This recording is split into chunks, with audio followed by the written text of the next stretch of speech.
Good evening and welcome to 15 Minutes with Longevity. I'm Giselle Wertheim-Ames and tonight we'll be discussing men's health. What every man and woman who looks out for that man should know in order to stay fit and healthy. Joining me in the studio this evening is Professor Elna McIntosh, a clinical sexologist and sex educator, as well as Professor Shingai Mushambirwa, a healthcare practitioner specializing as a urologist. So I'm really overwhelmed by the professors tonight in the studio. Men's health. I understand that men live on average about 5 years less than a woman. And I've read many reasons why this might be, that they drive cars off cliffs and jump off cliffs. But I think perhaps you can explain why there are other reasons that they might live a little bit less than the average woman.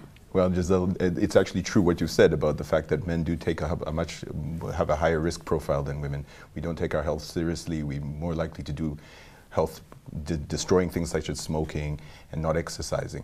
But there's also some genetic factors as well which are involved, but particularly we don't bother to go and see our health practitioners as much as females, and on average we see them 5 times less in our lives, and that translates into the 5 years less for our health, for our lives. So the attitudinal thing seems to be quite a key issue. Are men afraid to go to the doctor? What is it, Professor McIntosh? Is there some psychological block here? I think it is about ego, but never mind that they live longer. In your 20s, we outnumbered. You have a 1 in 3 chance of finding a husband because you've already killed yourself drinking, driving. In your 40s, 6 to 1, and if you look at the old age home, 10 to 1. So men on average, there's not a lot of them around. We really, really have to look after them. And they don't like to go to the doctor. And it is funny because there are so many, if you look at all the ball sports that are being played, that they actually, one would think they talk a lot more. And, you know, they play soccer. And we don't talk about correct things. We start boasting and saying things which are unnecessary and unusual, and usually they're lies, to be honest. What are the kind of diseases, the lifestyle diseases that a man would get that a woman wouldn't get, for instance? So they're very specific diseases to men. Well, let's put it this way. Of the 15 leading causes of death, they both happen similarly in both men and women, but 14 of them happen more in men. And we can put them down to 2 major causes. One of them are cardiovascular problems. This would be diabetes, hypertension, which leads to heart attacks and strokes and loss of limbs, and then cancers. And unfortunately, the cancer risks are increasing, particularly for prostate cancer and some other specific cancers we get as well. But in females, the only condition which happens more which kills females more than men is actually Alzheimer's, which is a particular neurological condition. But otherwise, all the other 15 leading causes, it's men. Cancer is a very interesting one for me because, again, being a woman and being in media, I'm very sensitive to how much media exposure there is around cancer and how obvious cancer is. But men, it seems to be much more silent. Even the diseases themselves, the kind of cancers. Are there very specific cancers that men are getting more increasingly, we're seeing more and more of, and what would those be? Well, we've got Movember now at least. So the whole of November is about growing your moustache in Movember. So I think that's great. It's a whole big new initiative that was started in Australia. And so in South Africa, we are making the awareness of testicular cancer and prostate cancer. And of course, we need a lot more attention. I think June is Men's Month. June is Men's Health Month, and we've actually got a prostate cancer foundation.co.za, which is actually targeting a similar thing to Movember as well, about prostate cancer. Let's talk about prostate, because it's an uncomfortable topic for men to talk about. Why is that? Well, I guess it's mainly because of the taboo about how to examine it. We know the prostate is a little gland which sits around the pipe for passing urine just below the bladder, and it produces most of what a man ejaculates. And after about 40, it has an increased risk of cancer, and it's the commonest cancer men get after skin cancer. And it's the main examination is a blood test, and we have to put our finger in the rectum to actually feel the prostate. And so a lot of men feel uncomfortable with that. But it's really a very quick and easy test to do. And if you get it done once a year, your chances of cure are about 95%. But if you don't, then the main treatment for prostate cancer which has spread is to remove the testicles, actually, because the testosterone, the man chemical, is necessary for prostate cancer growth. And it takes you about 30 seconds. I mean, how long does it take you? Much less than that. 30 seconds. It's such a quick, fast, simple test. If you look at the equivalent of that would be a woman going for a pap smear. You know, there's so much work involved going for a pap smear. You've got to wear your new panty and you've got to do a lot of things. But with men, quickly, fast, one finger. But yes, it's something that they don't talk about or would want to hear about, and let's rather avoid it.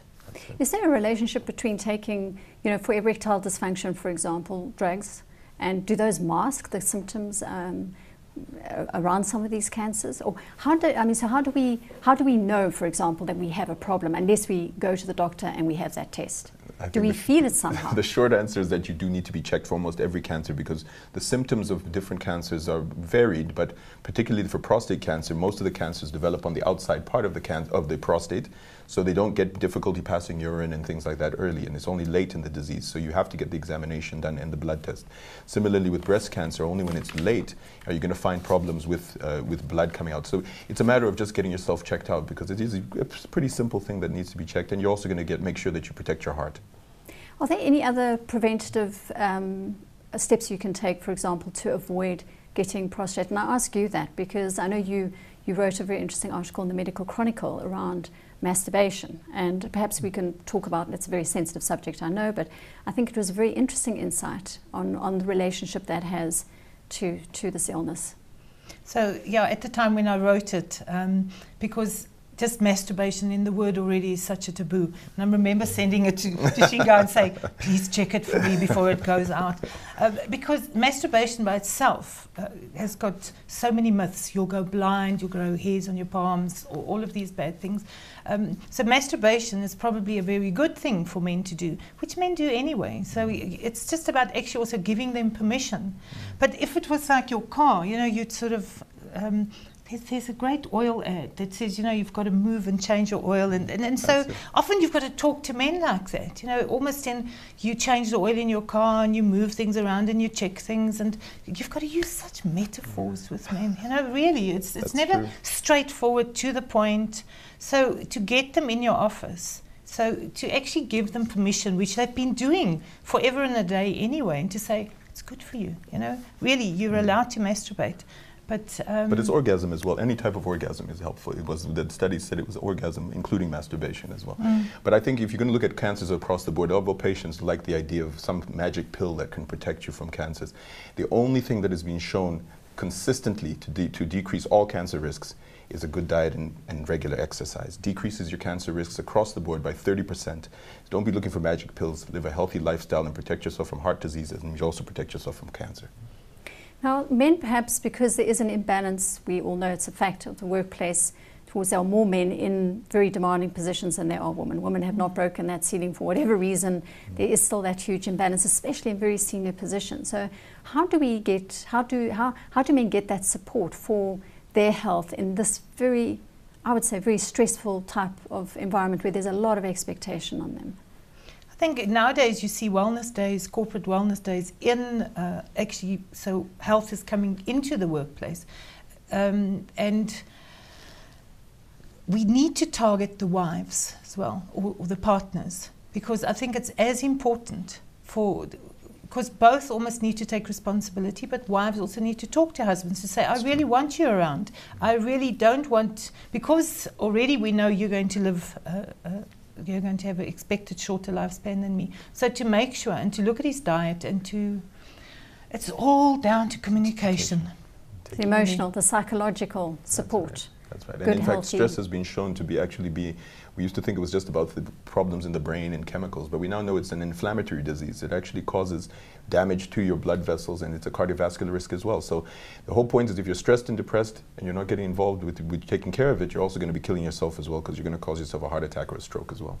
So if I have to ask you, just quick heads up, good advice, your top 3 tips you would give to a man, starting with you, Professor Shinga. Good relationships, interactions with everybody, not just your partner. No getting stressed, exercise, and diet. That's what I would say. I want to give 4 T's, and they stand for time, trust, talk, and touch. So take some time. Trust your doctor. Talk about this, and touch yourself. Thank you both for coming and joining me in the studio. It's certainly been very interesting and enjoyable, and I learned a lot about men's health. I caught up with Oresti Patricius. He is the CEO of Ornico Productions, and he faced quite a serious health challenge when he was diagnosed with testicular cancer. Oresti, thank you very much for joining us here on 15 Minutes with Longevity. Your story is an interesting story because you were diagnosed with testicular cancer, and I understand that you really had no idea, first of all, what that was or you had no notion of it in your life until you discovered you had it. How did that come about? Well, actually, it was by accident. In fact, I had just gone for a checkup. I was super, super fit. I was looking to do the Argus in under 3 hours. And as you get older, you know, it's a little more difficult to do that. So I thought I was as healthy as anything. I was super, super fit. I was eating fantastically. And I just went for a checkup. And at that checkup, the doctor says to me, the urologist says, hey, you got a lump. We weren't sure if it was testicular cancer at that stage, but he says, you got a lump. I thought he was literally, I was really... So you hadn't felt anything? He felt the lump and you hadn't felt the lump? Yeah, he did an ultrasound. I could see it, and I still didn't believe it. I mean, I'm super fit. 2 days later, I had the operation, and I was diagnosed with testicular cancer. And what was the prognosis for you? Well, I was very lucky that I caught it at stage 1. And so what happened is they cut it out, and a week later, or 2 weeks later, I think it was, I was doing chemo. But I think I had a choice at that point in time whether to do chemo or not chemo, because I was very lucky that I did catch it at stage 1.